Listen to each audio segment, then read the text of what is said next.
Hi guys, in today's video I'm going to give you 3 tips to help with your improvising.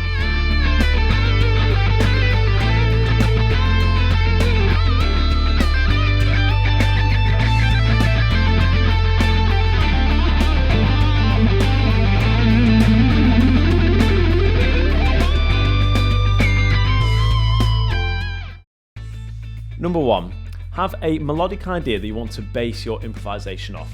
So I've wrote a 1-bar lick, which I'm going to play, and then in the next bar, I'm going to develop that idea. And then in the bar following that, I'm going to come back to that idea. So I'm going to keep going back and forth. So it's going to be like an A, B, A, C, A, D, however you want to do it, okay? So my 1-bar melody sounds like this. 2, 3, 4. So an example of how we could use that would sound something like this.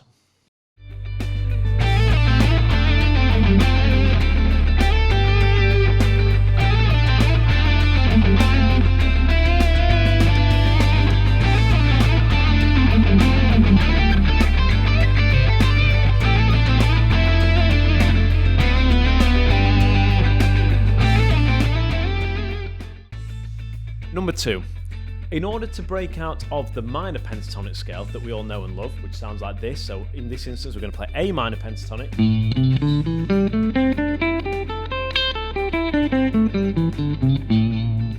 If you take the second note of that scale, which is C, and play the major pentatonic shape from there, which looks like this,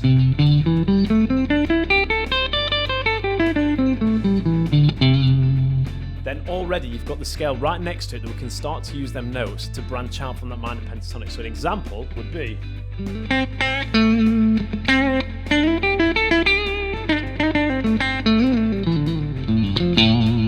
so if you learn them notes in the major pentatonic, they will really give you a good place to go to from that minor pentatonic. So we're not just sticking around here.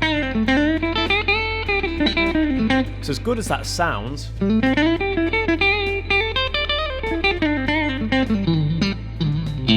it's nice to have options. So instead of just playing between them notes there, all of a sudden we're expanding that out to there, okay?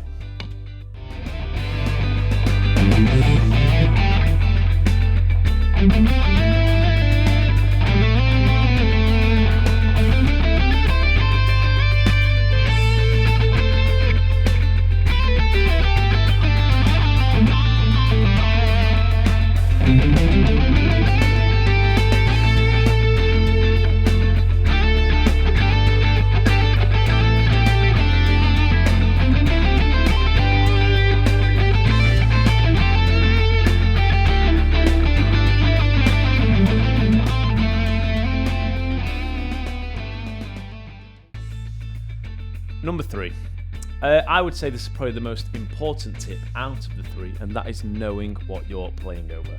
For example, in this chord progression we've been using today, chord 1 was the A minor 7, which sounds like that, and that uses the following notes: A, C, being the minor 3rd, E, being the 5th, and then G, being that minor 7. The chord progression then changes to an F major 7, or F, of which, based around that A minor pentatonic that we've been using, there's a lovely arpeggio there, starting from the F there, on the fret 8 on the A string, major 3rd there, the A, C, 5th, and then you've got your E there. Notice how E was a note from the previous chord as well, as was the C. So, and the A for that matter. So therefore there's a few notes that really blend well between the chords. So that works well over the F. Now we have an interesting chord. A D minor add 9. Now the interesting note within this chord for me is certainly that E. Again, a common tone from the previous chords. So that would be a really good note to land on over this chord.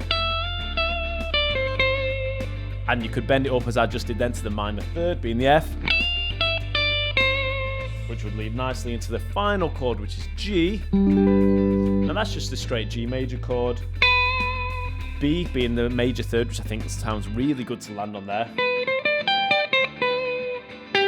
You've also got the root there within the chord, 5th, or the octave there, then the 5th, and then the root being there, okay? in this example that's going to follow now, I'm going to, for the most part, use only notes within the chord as it's being played over in the backing track. There will be slight deviances, but you'll see how you can almost hear the chords in the lead playing at this point.